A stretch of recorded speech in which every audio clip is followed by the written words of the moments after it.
Swami Vivekananda's lectures delivered during his progress from Colombo to Madras were inspiring and enthusiastic. He yearned to awaken the masses of India from the slumber of ages. He had seen the dynamic life of the West. He now felt more deeply the personality of India, which only needed his fiery exhortation to assert itself once more among the nations of the world. Again, one is reminded of Krishna's admonition to Arjuna on the battlefield.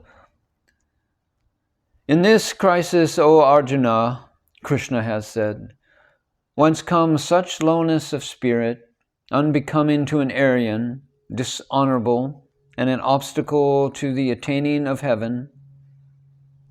Do not yield to unmanliness, O Arjuna. It does not become you. Shake off this base faint-heartedness and arise, O scorcher of enemies. In his famous lecture, My Plan of Campaign, delivered in Madras, Swami Vivekananda called upon the people to assert their soul force, saying, My India, arise. Where is your vital force? In your immortal soul. Each nation, like each individual, has one theme in this life, which is its center, the principal note round which every other note comes to form the harmony. If any nation attempts to throw off its national vitality, the direction which has become its own through the transmission of centuries, that nation dies. In one nation, political power is its vitality, as in England, artistic life in another, and so on. In India, religious life forms the center, the keynote of the whole music of the national life. And therefore, if you succeed in the attempt to throw off your religion and take up either politics or society, the result will be that you will become extinct. Social reform and politics have to be preached through the vitality of your religion. Every man has to make his own choice. So has every nation. We made our choice ages ago, and it is the faith in an immortal self, an immortal soul. I challenge anyone to give it up. How can you change your nature? He asked the Indians to stop complaining. Let them make use of the power that lay in their hands. That power was so great that if they only realized it and were worthy of it, they could revolutionize the world. India was the Ganga of spirituality. The material conquest of the Anglo-Saxon races, far from being able to dam its current, had helped it. England's power had united the nations of the world. She had opened paths across the seas so that the waves of spirit of India might spread until they had bathed the ends of the earth. What was this new faith, this word that the world was awaiting? He spoke on this.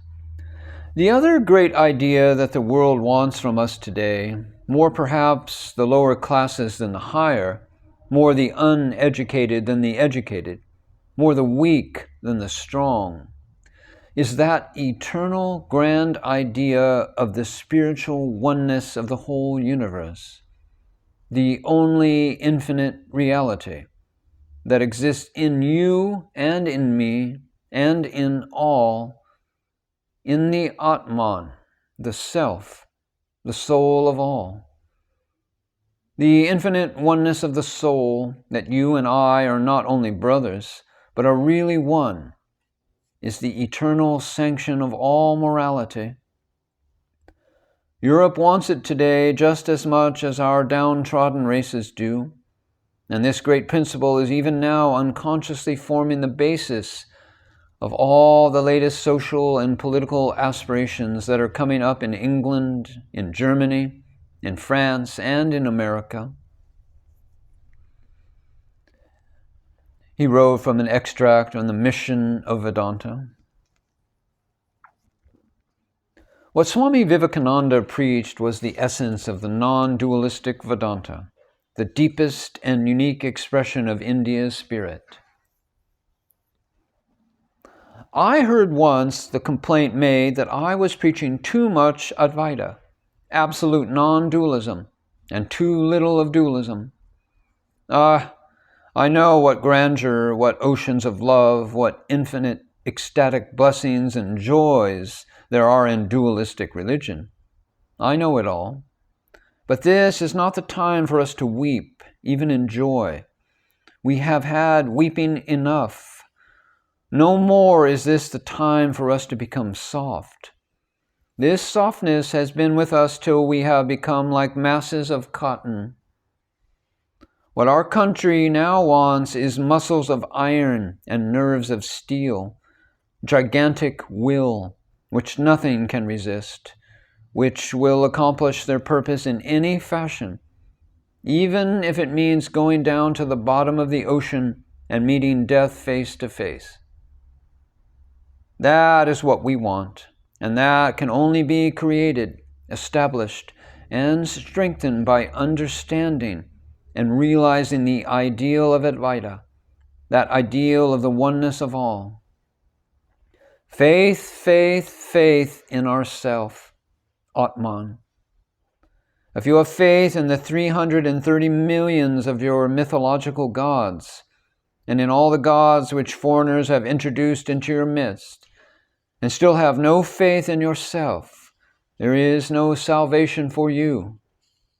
Have faith in yourselves and stand upon that faith.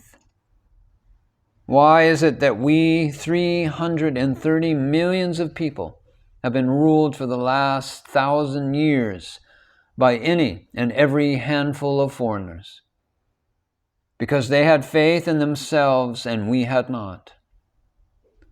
I read in the newspapers how when one of our poor fellows is murdered or ill-treated by an Englishman, howls go up all over the country.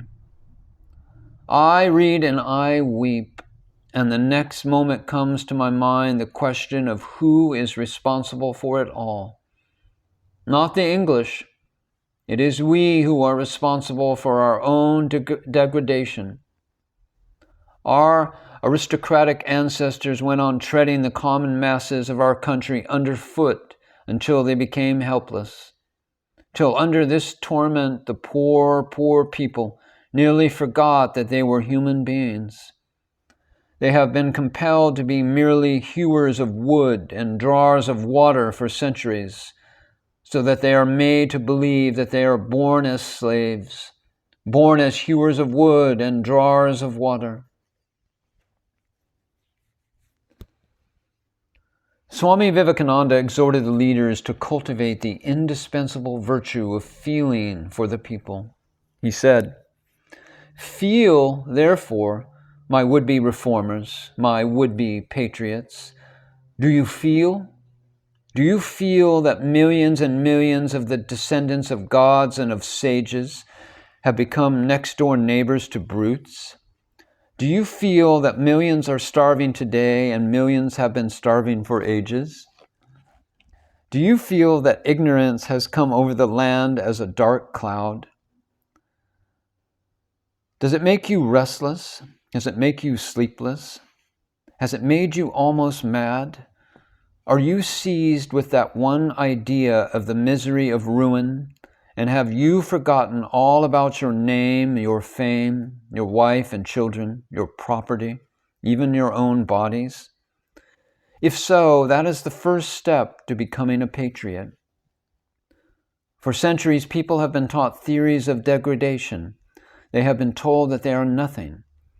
The masses have been told all over the world that they are not human beings. They have been so frightened for centuries that they have nearly become animals. Never were they allowed to hear of the Atman.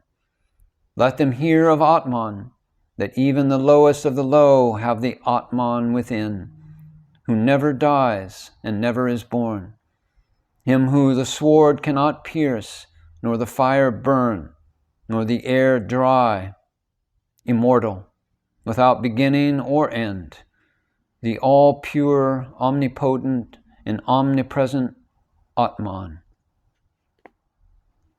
Let every man and woman and child, without respect of caste or birth, weakness or strength, hear and learn that behind the strong and the weak, behind the high and the low, behind everyone, there is that infinite soul, assuring all the infinite possibility and the infinite capacity to become great and good. Let us proclaim to every soul, arise, arise, awake. Awake from the hypnotism of weakness. For none is really weak. The soul is infinite, omnipotent, omniscient. So stand up and assert yourself. Proclaim the God within you.